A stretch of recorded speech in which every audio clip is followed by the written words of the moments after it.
Vamos lá. Vamos dar início então ao nosso encontro de estudos para o Livro dos Médiuns dessa noite. Hoje é dia 16 de junho de 2025, uma quarta-feira. São 20 horas e 2 minutos aqui na cidade de Jaú. Nós estamos transmitindo este nosso encontro de estudos em nome e em homenagem à Associação Jauense de Estudos Espíritas, e nós estamos localizados na cidade de Jaú, estado de São Paulo, Brasil. Acaba de entrar o nosso querido amigo, companheiro Celso. Bem-vindo, Celso, boa noite para você. Boa noite, Luiz, Alexandre. Boa noite. Nós vamos estudar, nesta noite, o capítulo 17, a continuação do capítulo 17. Esse capítulo trata da formação dos médiuns, desenvolvimento da mediunidade, mudança de caligrafia, perda e suspensão da mediunidade. Nós estamos estudando o desenvolvimento da mediunidade no seu item de número 204. Então você que vai acompanhar com o seu livro aberto, acompanhar lendo, abra o seu livro dos médiuns no capítulo 17, item de número 204. É a partir daí que nós vamos começar os nossos estudos dessa noite. Muito bem, Kardec diz o seguinte a respeito, continuando o estudo a respeito do desenvolvimento da mediunidade. Mais importante a se observar do que a maneira de fazer o apelo é a calma e o recolhimento que se deve ter junto a um desejo ardente e uma firme vontade de êxito. É por vontade, não entendemos aqui um desejo efêmero e inconsequente, a cada momento interrompido por outras preocupações, divagação da mente, não é?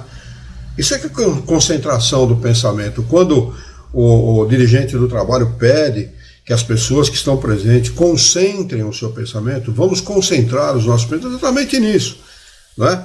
E tudo no Espiritismo, os Espíritos explicam isso, tudo está ligado ao pensamento. Nada está ligado à forma. Por isso que o Espiritismo não tem culto.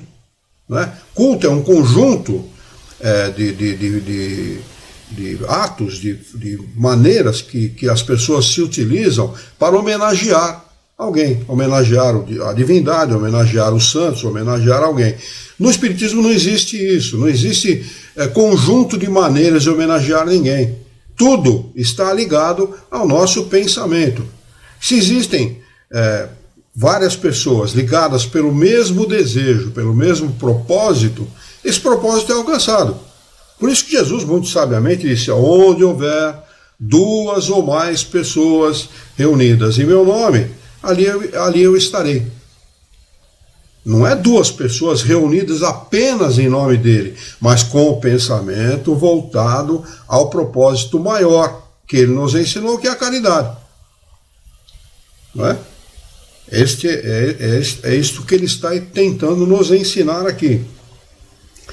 Então, ele diz: e por vontade não entendemos aqui um desejo passageiro, efêmero e inconsequente, a cada momento interrompido por outras preocupações, preocupação com o trabalho, com a família, com o dinheiro, com dívida. Se você estiver preocupado, se você não tiver condição de concentração, nem vá ao trabalho, nem participe. Pura e simplesmente é melhor não participar do que prejudicar a reunião. Tá? Mas uma vontade séria, perseverante, sustentada com firmeza, sem impaciência nem ansiedade. O recolhimento é favorecido pela solidão, pelo silêncio e o afastamento de tudo que possa provocar distrações. Então, é uma recomendação muito séria que Kardec está fazendo, em nome dos espíritos, porque ele também aprendeu isso com os espíritos.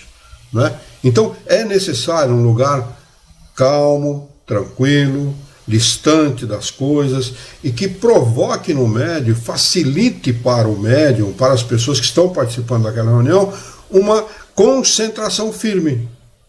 Não é? Um recolhimento. Esse é o mais importante. Tá? Nada mais resta, então, a fazer senão isto: renovar todos os dias a tentativa durante 10 minutos. 1/4 de hora ou mais de cada vez, durante 15 dias, 1 mês, 2 meses e mais se necessário. Conhecemos médiuns que se formaram depois de 6 meses de exercício, enquanto outros escrevem correntemente desde a primeira vez. Então, o exercício mediúnico vale tanto para exercício mediúnico. Boa noite, Eliane. Tanto para exercício mediúnico como para reunião mediúnica, valem essas recomendações. Se você quiser tornar-se médium, saber se você é médium, faça esse exercício. Mas sem impaciência, né? Sem ansiedade, nem nada disso. Faça esse exercício. O exercício é importante. E se você tiver a calma necessária, né, a perseverança necessária, você pode alcançar o objetivo colimado. Item de número 205. Luiz, só me permita eu fazer uma pequena parte sobre o pensamento. Pois não. Quando se fala no pensamento, e você já destacou isso inúmeras vezes, não só lá no estudo do Livro dos Espíritos, como agora no Livro dos Médiuns também, o desconhecimento das pessoas, de um modo geral, eu falo, sobre a importância e a força do pensamento. Quando as pessoas tiverem, de fato,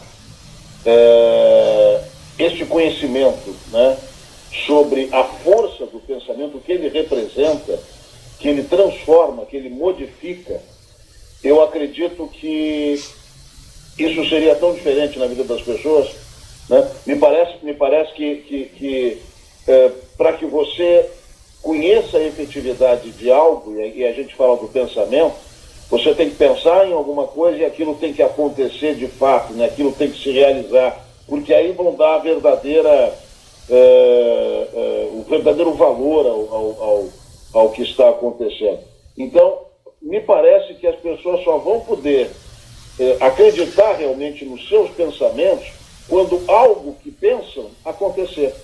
Mas aí é necessário que se exercite o pensamento, né? Só queria fazer essa parte aí, porque eu acho que é muito importante. O pensamento, ele realmente é tudo, é absolutamente tudo. Porque aí, Kardec já disse várias vezes, né? Você quer saber com quem você está, me diga o que você está pensando. Tem um exemplo das falas. Sem dúvida. Mas eu acho que o pensamento realmente é de uma suma importância, né, Luiz? Sem dúvida. O pensamento é força criadora. E não há exagero nenhum em se afirmar isso. Pensamento é força criadora. Nós temos que lembrar uma coisa extremamente importante. Você pode, entre os encarnados, como encarnado, entre os encarnados, dissimular o seu pensamento. Entre os encarnados. Mas de encarnado para desencarnado, não. Você está a nu. Eles conhecem todos os nossos pensamentos. Então é muito importante, é sumamente importante que nós tenhamos um pensamento equilibrado. As pessoas permitem que os seus pensamentos variem de um extremo ao outro, da depressão à euforia. E isto é péssimo, não é? Porque nós temos que ser donos do nosso pensamento, donos da nossa maneira de pensar. E para ser donos da nossa maneira de pensar, nós temos que ter equilíbrio.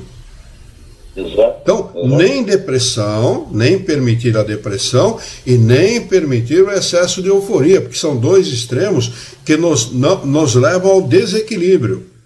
O meio termo é o importante.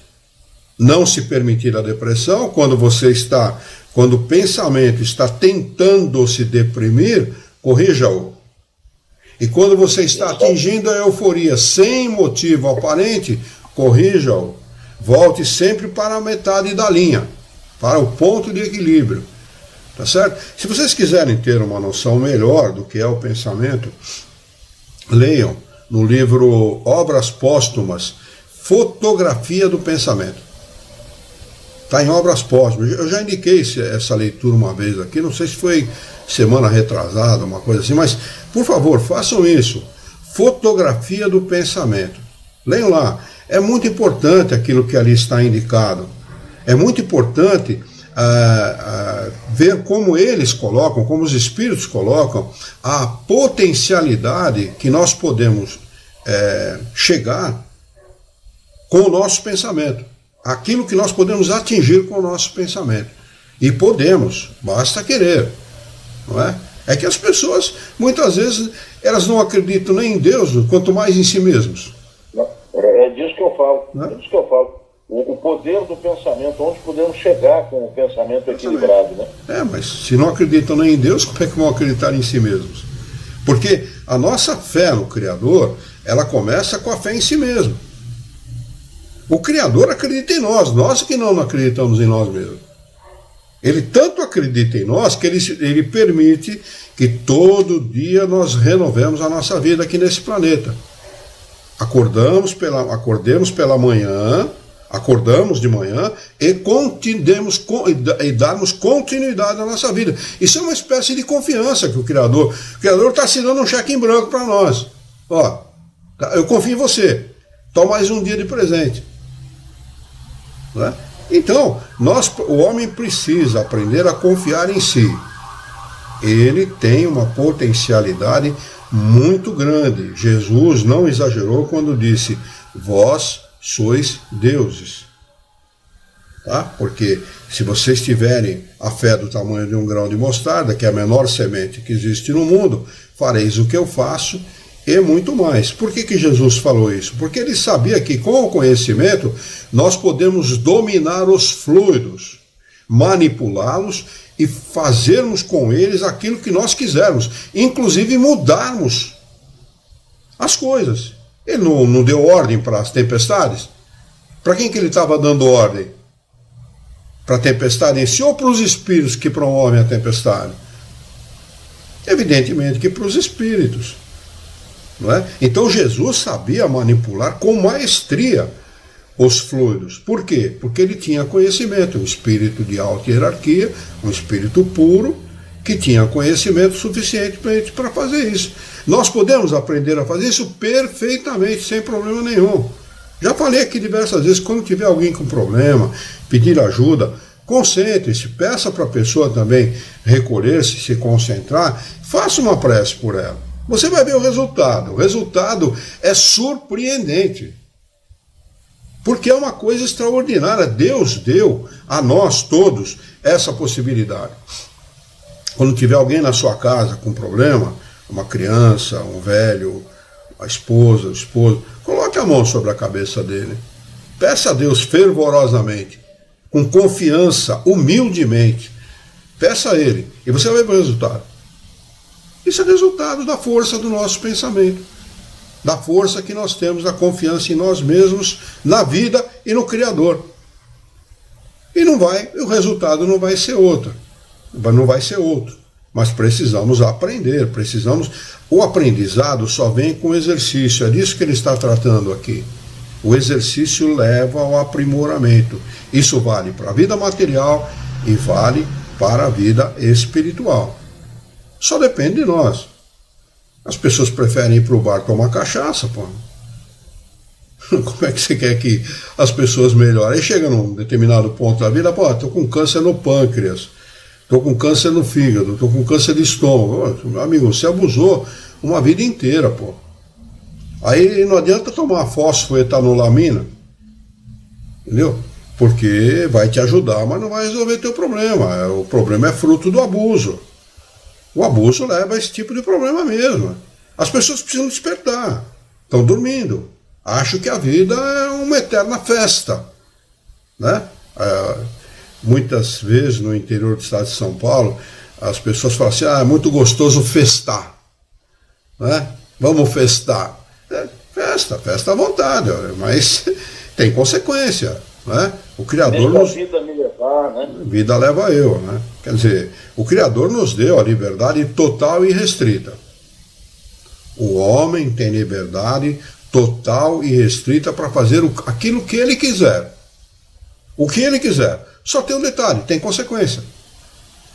Só isso.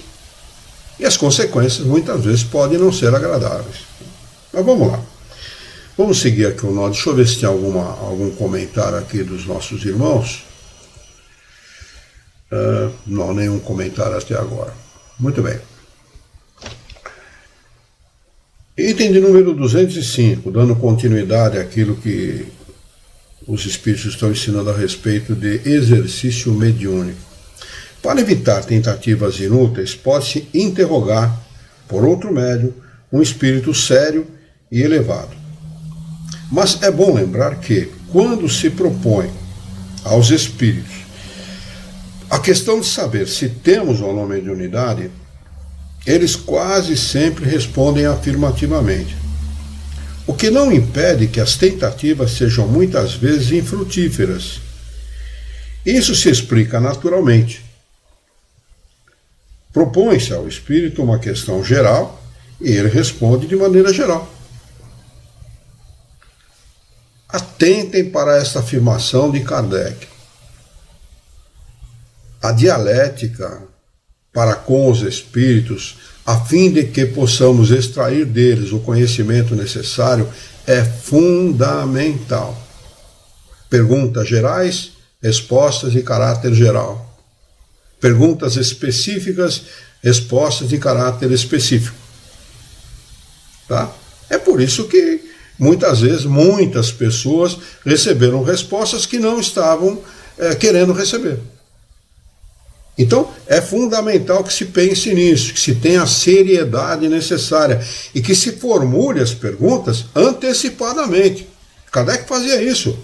Ele formulava as perguntas, ele escrevia as perguntas antecipadamente e encadeava de forma lógica e racional essas perguntas para poder extrair dos espíritos o conhecimento necessário. Isto é um aprendizado de suma importância para aqueles que querem inquirir os espíritos, aprender com eles. É possível fazer isso? É plenamente possível. Isso é restrito a alguns e tal, meia dúzia? Não, qualquer um pode fazer. Você pode fazer na sua casa, você pode fazer em qualquer ambiente, desde que se preserve aquilo que indica Kardec e os espíritos superiores. Seja um ambiente sério, com objetivos sérios, com propósitos sérios, né, para que se possa atrair os bons espíritos, os espíritos superiores, de preferência, os nossos espíritos guias, que são espíritos superiores. O espírito principal que cuida da gente é um espírito superior. Está lá no Evangelho segundo o Espiritismo, capítulo 28. Os outros espíritos, os espíritos que estão em torno da gente, os parentes, os amigos, os espíritos protetores, não são espíritos superiores. Muitas vezes espíritos bons e tal, nem pode até acontecer de não ser nenhum espírito bom.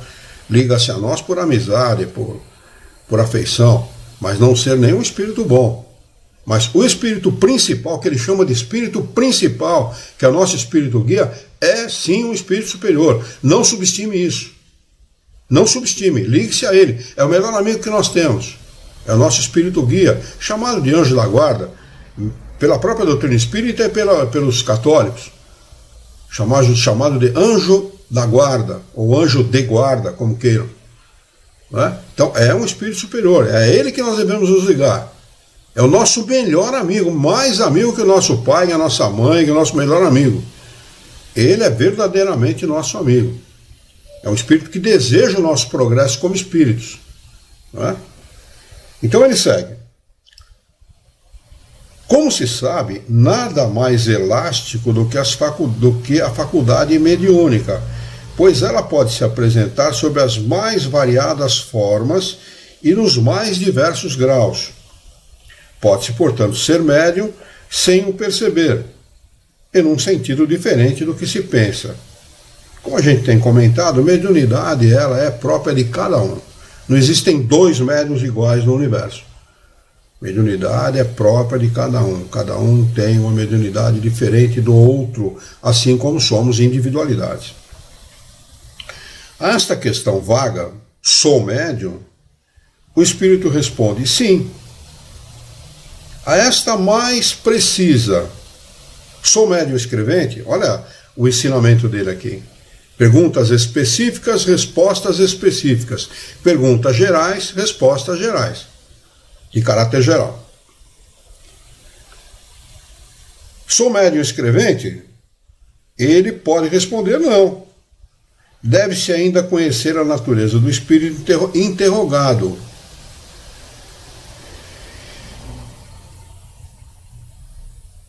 Há espíritos tão levianos e tão ignorantes que respondem a torto e a direito como verdadeiros estúrdios. Eu não sei o valor exato da palavra estúrdio, se a Dani puder, por gentileza, procurar, mas deve ser atrapalhado, alguma coisa assim, né? Inconsequente, deve ser alguma coisa nesse sentido. Eis porque aconselhamos dirigir-se a espíritos esclarecidos, que geralmente respondem de boa vontade a essas perguntas e indicam o melhor caminho a seguir se houver possibilidade de êxito. Senhor Luiz, esquisito, incomum. Incomum, esquisito. Então, estúrdio, um cara, né, esquisito. Vamos lá. Então, sempre nos dirigirmos, ou procurarmos nos dirigir aos espíritos mais elevados, ao nosso espírito guia de preferência, que está sempre junto conosco, né? Ele tem esta obrigação de nos orientar, porque ele recebeu esta incumbência do Criador, tá? Não é por acaso que ele é nosso espírito guia, não. Ele recebeu a incumbência do Criador de nos orientar ao longo da vida. E se ele, nosso espírito guia, percebe que nós estamos no bom caminho, ou procurando nos esforçar para estar no bom caminho, ele está sempre junto conosco, nos inspirando o bem, nos inspirando calma, tranquilidade, paciência, procurando nos alertar, né? Muitas vezes nós não ouvimos, não percebemos nada objetivo e diretamente, mas intimamente aquela sensação de que estamos fazendo alguma coisa de bom ou de mal. Estamos fazendo alguma coisa errada. E nós chamamos isso de consciência. Às vezes é uma tentativa do nosso espírito guia de nos alertar para coisas equivocadas que estivermos fazendo. Ou nos incentivar a continuar naquele caminho que nós estamos percorrendo. Há também os elogios, não é só as críticas, não, há os elogios também, não é? Pois não. Isso ocorre sempre, viu, Luiz? Sim. É mais uma informação, né? Mais uma informação. Isso ocorre sempre, porque as pessoas muitas vezes elas têm como regra geral que é a consciência. Não que as pessoas sejam inconscientes, mas o que eu estou querendo dizer. O que eu quero dizer é que quando se fala em consciência, observe essa questão que o Luiz acabou de levantar aí.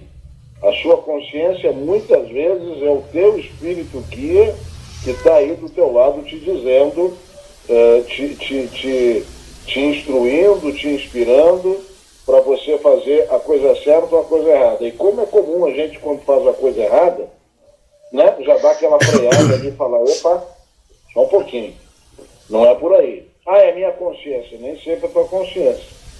Não que você não a tenha, mas provavelmente é o teu espírito guia. Os espíritos definem o que é consciência, né? Consciência é um pensamento íntimo como todos os outros pensamentos. Isso é consciência. E todos nós temos. Todos nós temos esses pensamentos íntimos. Muitas vezes, embora nós não revelemos esses pensamentos a outras pessoas, a terceiros, eles cobram de nós aquilo que nós estamos fazendo de errado. E os nossos espíritos guias reafirmam aquilo, né? Para que nós nos alertemos. Porque tudo tem um custo, a gente acabou de falar. O livre-arbítrio é total, para que o espírito tenha responsabilidade sobre os seus atos. Sem ele, nós seríamos máquinas. Mas a toda liberdade de ação existe a contrapartida, que é a consequência. Não é? Vamos lá. Eis porque aconselhamos dirigir-se aos espíritos esclarecidos, que geralmente respondem de boa vontade a essas perguntas e indicam o melhor caminho a seguir se houver possibilidade de êxito. Se houver possibilidade de êxito. Tá? Às vezes o médium não é um médium de escrevente e ele quer escrever porque quer escrever. Então ele não vai por esse caminho, porque você não é médium escrevente. Você tem uma outra mediunidade. Faça o exercício para você descobrir. Também não dão tudo de mão beijada não, viu? Não vai falar para você, olha, você tem medo de tal mediunidade. Tá? Vai falar para você, faz o exercício, trabalha, se dedica, estuda, né? Para você poder atingir o seu objetivo.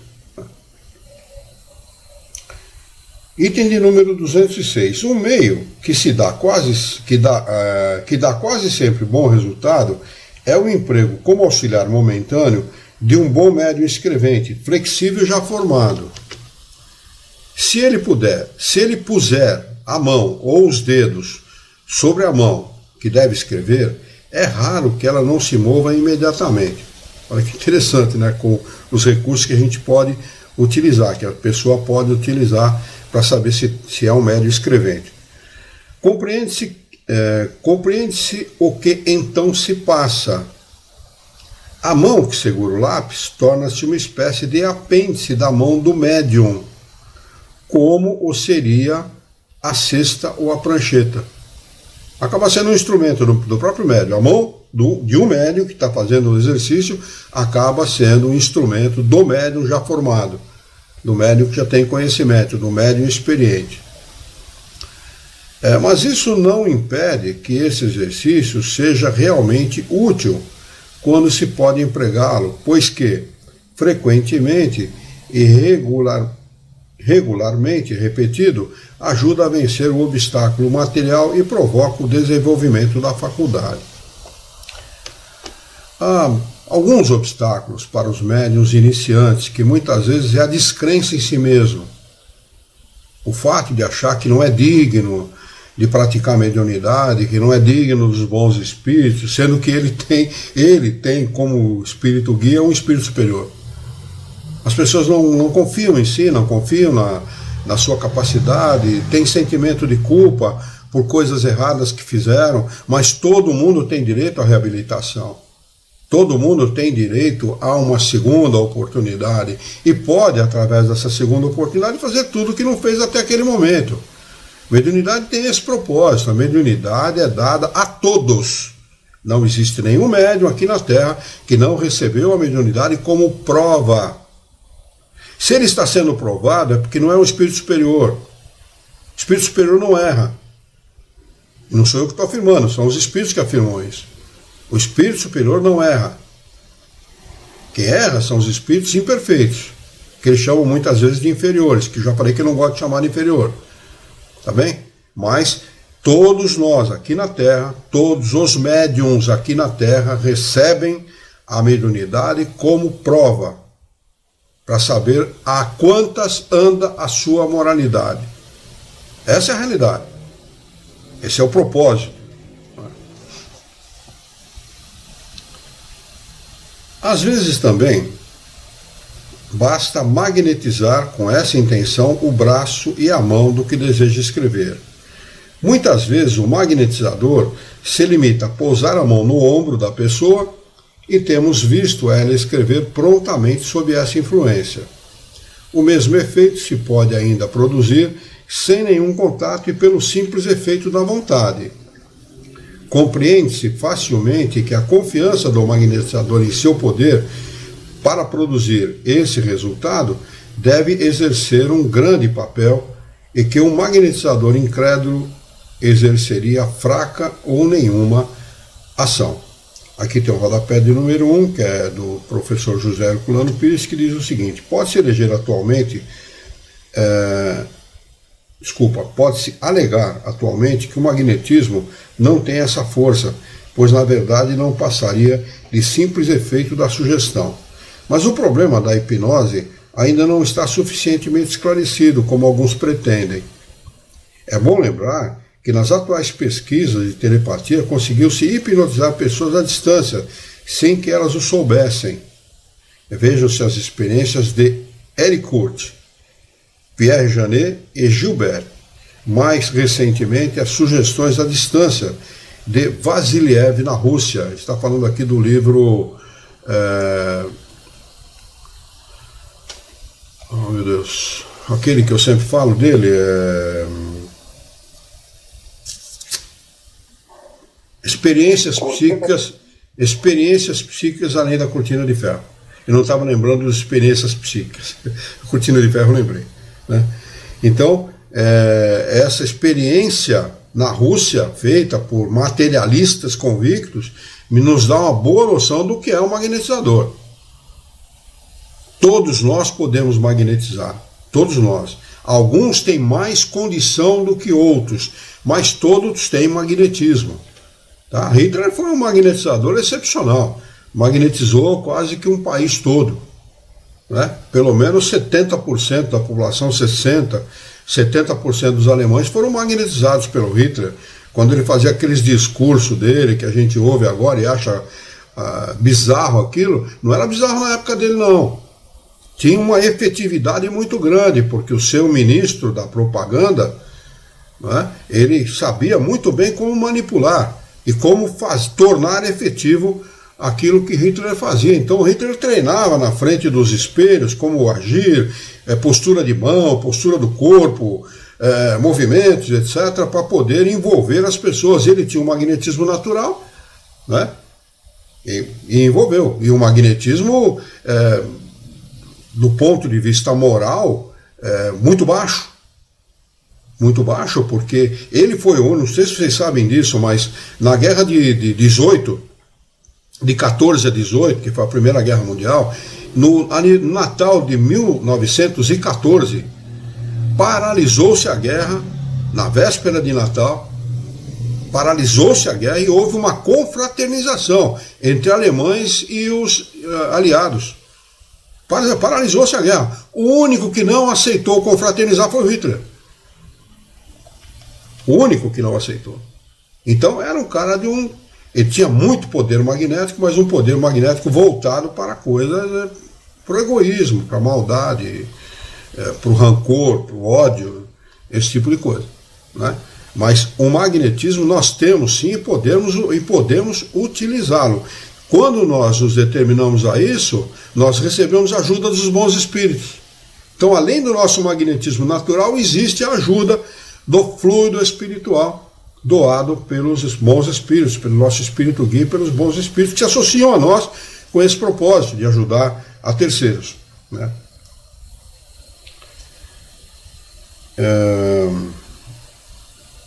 Ele segue. O concurso de um guia experimentado é também muito útil algumas vezes para indicar ao iniciante uma série de pequenas precauções que ele costuma negligenciar, em detrimento da rapidez do seu progresso. É útil, sobretudo, para esclarecê-lo quanto à natureza das primeiras perguntas e a maneira de fazê-las.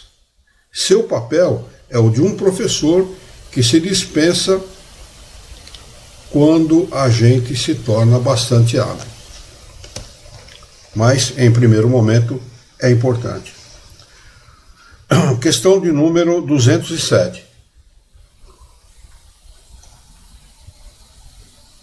Outro meio que se pode também contribuir poderosamente para o desenvolvimento da faculdade consiste em reunir um certo número de pessoas, todas animadas do mesmo desejo e da mesma intenção, pensamento focado numa direção. Lembre-se, espiritismo sempre é pensamento, tá? Qualquer outra maneira de se conquistar as coisas para o espiritismo não tem utilidade nenhuma.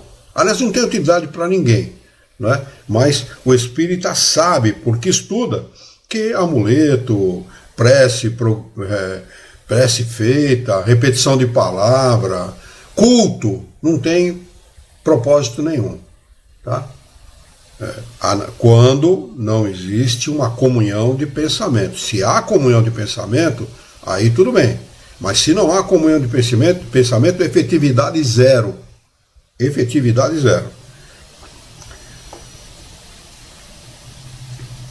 Todas guardando absoluto silêncio, num recolhimento religioso, simultaneamente experimentam escrever, apelando cada qual ao seu anjo guardião ou a algum espírito simpático.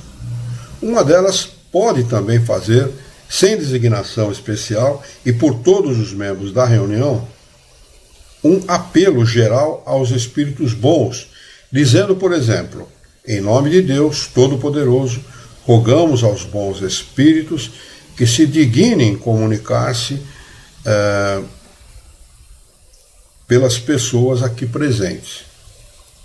É raro que entre elas não haja algumas que devem prontamente, algumas que deem, não devem, que deem prontamente sinais de mediunidade, ou mesmo escrevam de maneira fluente em pouco tempo. Fácil compreender o que se passa nessa circunstância.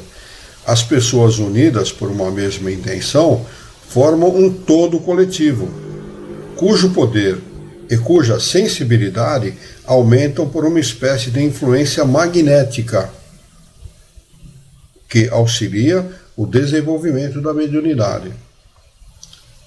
Entre os espíritos atraídos por essa conjugação de vontades, há os que se encontram em meio aos assistentes, o instrumento que lhes convém. Se não for um, será outro e eles o aproveitam. Quer dizer, sempre tem que haver a conjugação de identificação fluídica entre o médium e o espírito comunicante. Então os espíritos estão ali no meio. Quando se faz esse pedido aos bons espíritos, os espíritos procuram entre aqueles que ali estão algum que se identifique fluidicamente com ele e se comunicam através dele. É isso que ele está ensinando aqui. Tá? Então é possível, por essa maneira, conseguir bons resultados. Esse meio deve, sobretudo, ser empregado pelos grupos espíritas que não dispõem de médiuns ou que não os têm em número suficiente. Tá? Nós, lamentavelmente, não temos condição, visto que os nossos estudos são realizados pela internet. Mas quando esses estudos eram realizados presencialmente, lá na Associação Jauense dos Espíritas, nós dedicávamos pelo menos 15 minutos de todos os dias de estudo de O Livro dos Médiuns para o exercício mediúnico. Toda vez a gente fazia isso. Fizemos com vários grupos, com várias pessoas, né? Com várias pessoas que se dedicaram ao estudo do Livro dos Médiuns.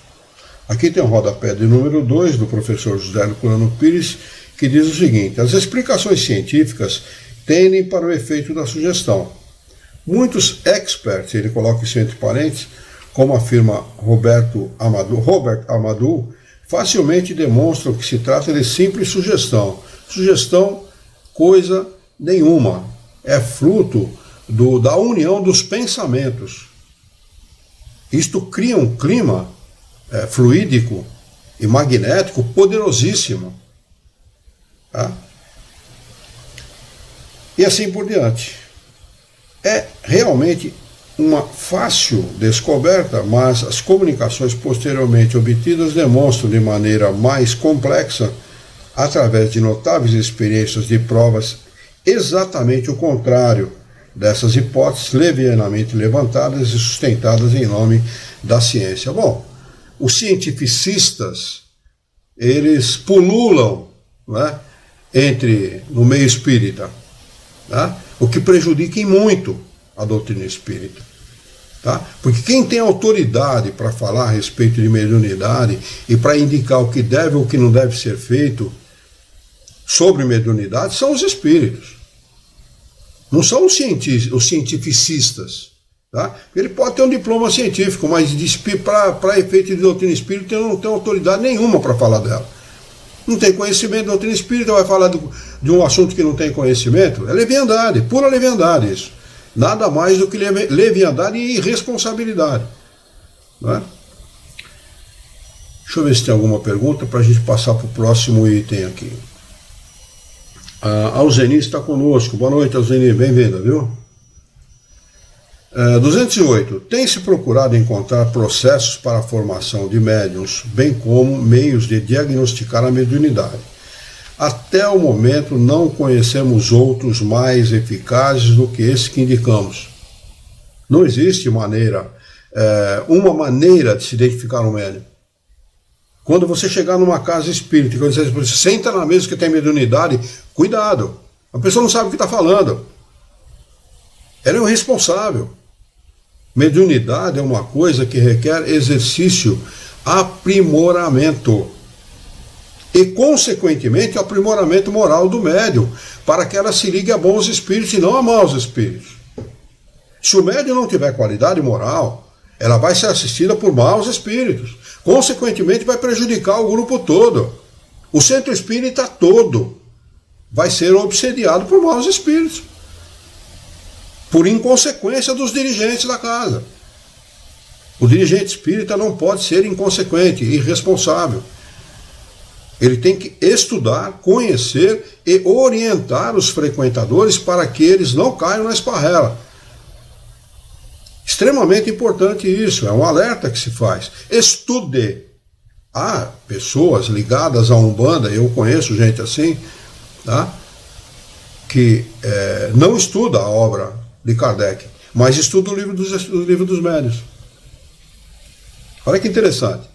Eles se dedicam a estudar o livro dos médiuns.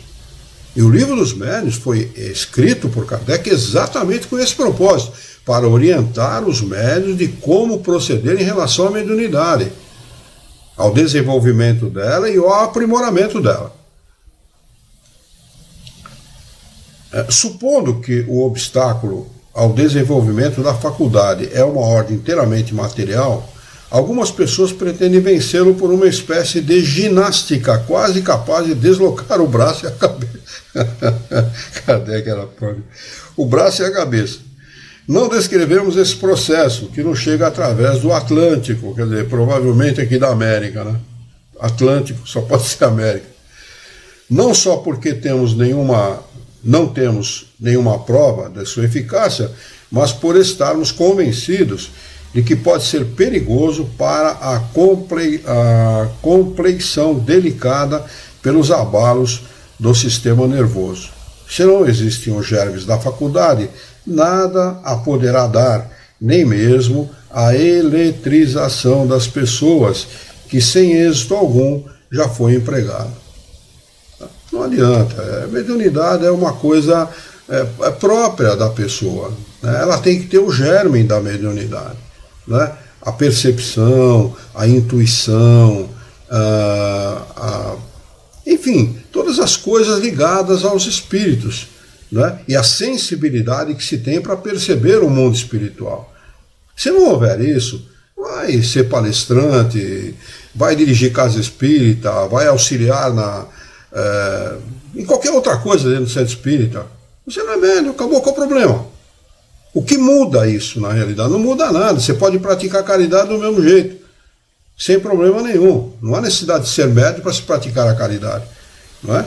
É bom ter mediunidade? É bom, você pode auxiliar, mas é necessário? É extremamente necessário? Absolutamente. 209. A fé não é condição obrigatória para o iniciante.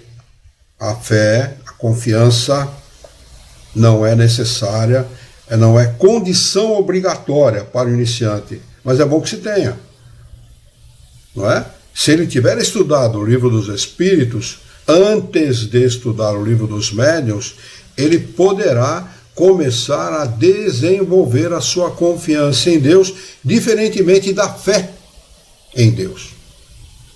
Porque o espírita não acredita em Deus, nem deve acreditar em Deus. O espírito precisa ter confiança no Criador, que é completamente diferente da fé, de acreditar. Acreditar é para religioso.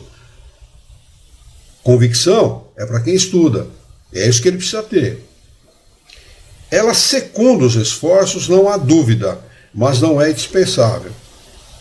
A pureza de intenção, o desejo e a boa vontade bastam. Pureza de intenção. Pureza de intenção só tem aquele que tem humildade. Desejo e boa vontade é a mesma coisa. Só aqueles que são humildes.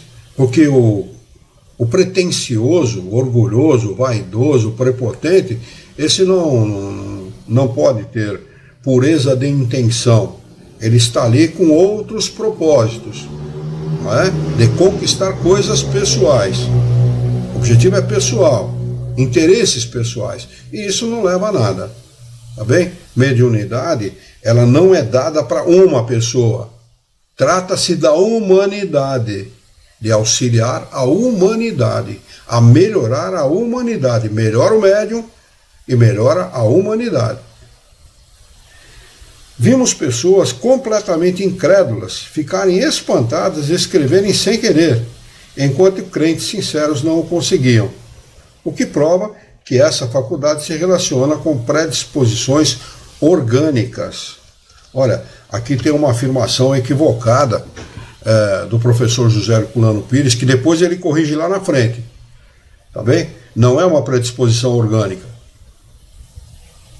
A mediunidade, ela depende da organização. Espírito, perispírito e corpo físico. Sem a conjunção desses três fatores não há mediunidade. Porque os espíritos não falam em predisposição orgânica, falam em organização. A organização, o conjunto que faz com que o espírito viva nesse mundo, são esses três fatores: espírito, pré-espírito e corpo. Sem isso não há organização. Tá bem? Sendo assim, se fosse assim, um corpo sem espírito poderia ter mediunidade. O que impediria? Nada. Não é? E não é verdadeiro isso, porque a mediunidade não é dada para o corpo. Mediunidade é dada para o espírito, que realize experiências e progrida através da mediunidade. Por isso que ela é dada como prova, para o progresso do espírito. Tá? Então essa afirmação de que a predisposição é orgânica, ela é totalmente errada. O professor, ele cometeu esse equívoco aqui, depois ele corrige lá na frente. Tá bem? Aqui tem o rodapé de número 2 que diz o seguinte: as experiências de escrita automática na psicologia, iniciadas por Pierre Janet, comprovam essa observação de Kardec. O fenômeno é natural e ocorre em qualquer circunstância. O problema da fé está ligado ao aspecto religioso do espiritismo, e sua importância não é fundamental no tocante aos resultados que se queiram obter. A ação da fé se manifesta no controle das manifestações, afastando influências negativas e permitindo obter-se comunicações de espíritos amigos, de entes queridos ou de entidades superiores. Olha, o fato é o seguinte: a fé é fundamental em qualquer aspecto da vida. Ela não vale só para a mediunidade. A confiança em Deus vale para qualquer aspecto da vida. Tá bem? O fato é o seguinte: o fato é que o espírito pede a mediunidade antes de encarnar.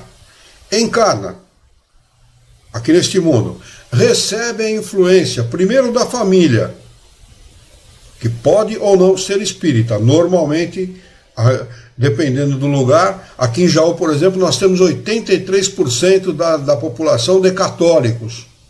Que tipo de influência o espírito encarnando aqui em Jaú vai receber?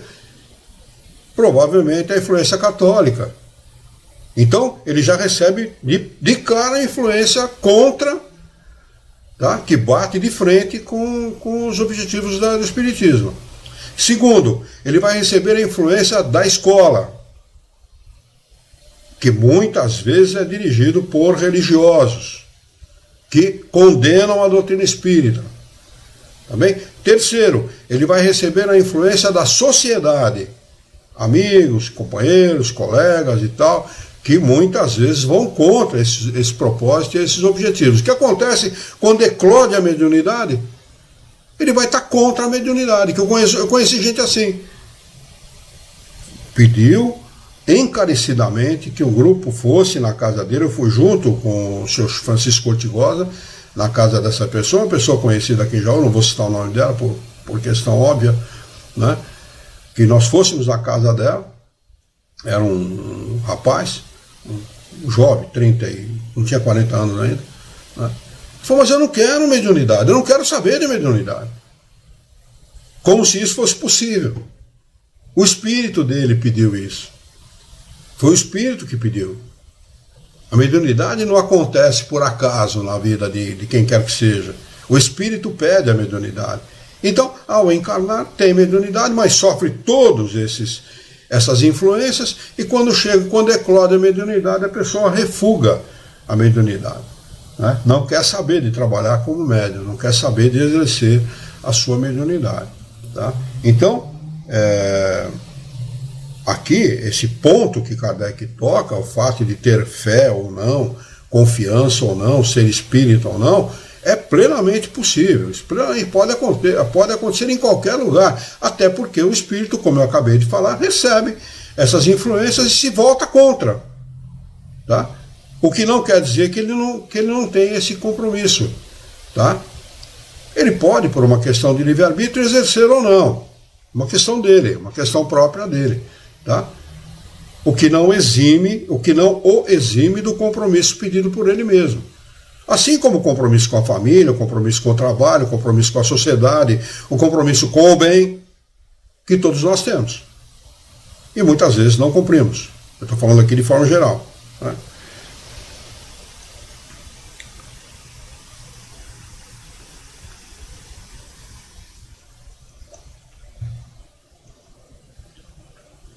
Tá. Ele segue no item de número 210.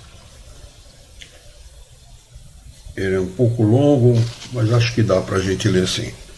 O primeiro indício da disposição para escrever é uma espécie de fremido no braço e na mão, um leve tremor. Pouco a pouco, a mão se arrasta por um impulso que não pode dominar. Quase sempre, de início, traça apenas sinais sem significação. Depois, os caracteres se tornam mais precisos e, por fim, a escrita se processa com a rapidez da escrita normal. Mas é sempre necessário abandonar a mão ao seu movimento natural, não embaraçando-a e nem propelindo-a. Certos médiuns escrevem corretamente e com facilidade desde o início, às vezes mesmo desde a primeira sessão, o que é bastante raro. Outros fazem, por muito tempo, pequenos traços e verdadeiros exercícios caligráficos. Dizem os espíritos que é para desentravar-lhe a mão. Se esses exercícios se prolongarem demais ou degenerarem em sinais ridículos, não há dúvida que um espírito se diverte, porque os bons espíritos nada fazem de inútil. Nesse caso, deve-se redobrar o fervor no apelo aos espíritos bons. Se apesar disso não houver modificação, é necessário parar, desde que nada se obtém de sério.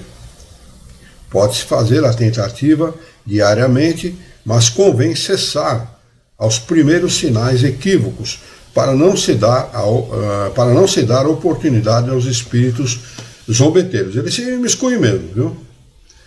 A essas observações acrescenta um espírito, abre aspas, há médiuns cuja faculdade não pode ir além desses sinais. Quando, após alguns meses, não obtiverem mais do que insignificâncias, como um sim ou um não, ou letras isoladas, será inútil persistir, gastando papel e em pura perda, fecha aspas. São médiuns, mas médiuns improdutivos. Aliás, as primeiras comunicações obtidas só devem ser consideradas como exercício ao cargo de espíritos secundários, pelo que não se deve atribuir-lhes senão um valor medíocre. Tá? Kardec não está sendo aqui agressivo nem nada disso, não. É isso mesmo. Tá? É o médium iniciante. Tá? Como as primeiras letras de uma criança. Não se pode exigir que ela tenha uma boa caligrafia ou que ela escreva coisas filosóficas. Não é isso? É a mesma coisa. Trata-se de espíritos empregados, por assim dizer, como mestres de escrita para treinar um médium iniciante. Não acreditei jamais que espíritos elevados levem o médium a fazer esses exercícios preparatórios. Mas acontece que, se o médium não tiver um objetivo sério, esses espíritos prosseguem e se ligam a ele.